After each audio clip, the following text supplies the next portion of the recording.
একজন প্রাক্তন মুখ্যমন্ত্রী আবারও কিন্তু বাংলার মানুষকে অবাক করে দিল।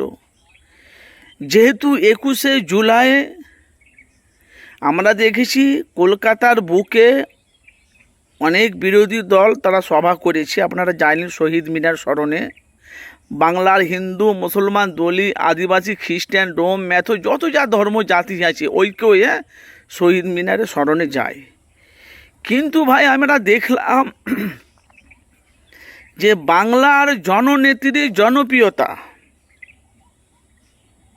ভাই আমরা বিশেষ করে বাংলার মানুষ ভাবতে পারিনি যে মমতা ব্যানার্জির বিনা ডাকে, বিনার দাওয়াতে, বিনা বিরিয়ানির প্যাকেটে এত মানুষের আটুট ঢল। কিন্তু আমরা দেখলাম যে কংগ্রেসের ওখানে সভা হয়েছে, সেখানেও একাধিক লোক কম।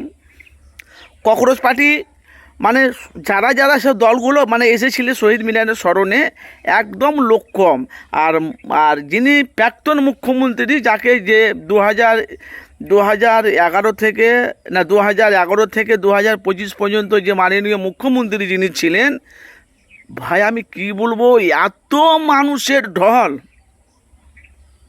যেরকম নওশাদ সিদ্দিকী যেভাবে জনজোয়ার হয়, কেন আমাদের কাজ হলো ভাই উভয় পক্ষে মানুষের কাছে সত্যটা তুলে ধরা।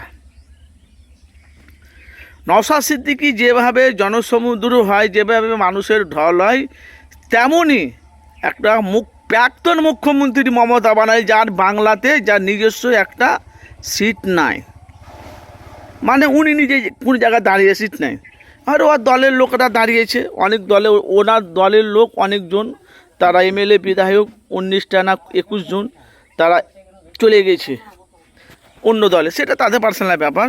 কিন্তু আবারও আমরা দেখতে পাচ্ছি প্রত্যেকটা মেয়ে মহিলারা দেখতে পাচ্ছি, কাকিমারা, বৌদিরা, তারা বলছে যে আমরা আগেও দিদিকে ভালোবাসতাম, এখনও আমরা দিদিকে ভালোবাসি।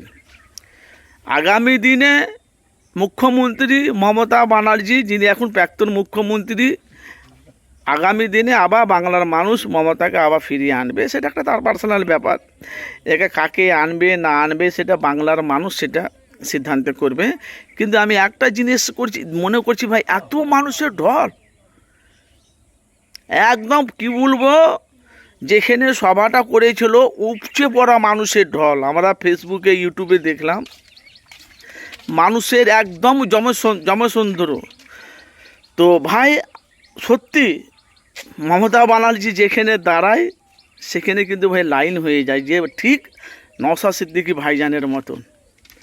নওশাদ সিদ্দিকী ভাইজান, আব্বাস সিদ্দিকী ভাইজান যেখানে দাঁড়ায় সেখানে মানুষের লাইন লেগে যায়।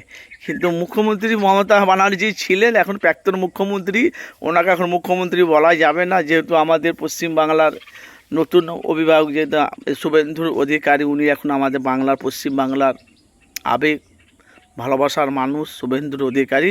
আপনাদের মতামত জানাবেন, আপনারা মমতা ব্যানার্জিকে কোন নজরে দেখছেন? মাননীয় মুখ্যমন্ত্রী মমতা ব্যানার্জিকে আপনারা কোন নজরে দেখছেন ভাই? এটা অবশ্যই আপনাদের মূল্যবান মতামত জানাবেন। আর নওশাদ সিদ্দিকীর সাথে আর মুখ্যমন্ত্রী মমতা ব্যানার্জির সাথে পার্থক্যটা কী একটু আপনারা কমেন্ট করবেন, যেখান থেকে আছেন। অবশ্যই পার্থক্যটা কী অবশ্যই কমেন্ট করবেন। একদিকে নওশাদ, একদিকে মাননীয় মুখ্যমন্ত্রী, প্রাক্তন মুখ্যমন্ত্রী মমতা ব্যানার্জি। অবশ্যই আপনারা মূল্যবান মতামত জানাবেন।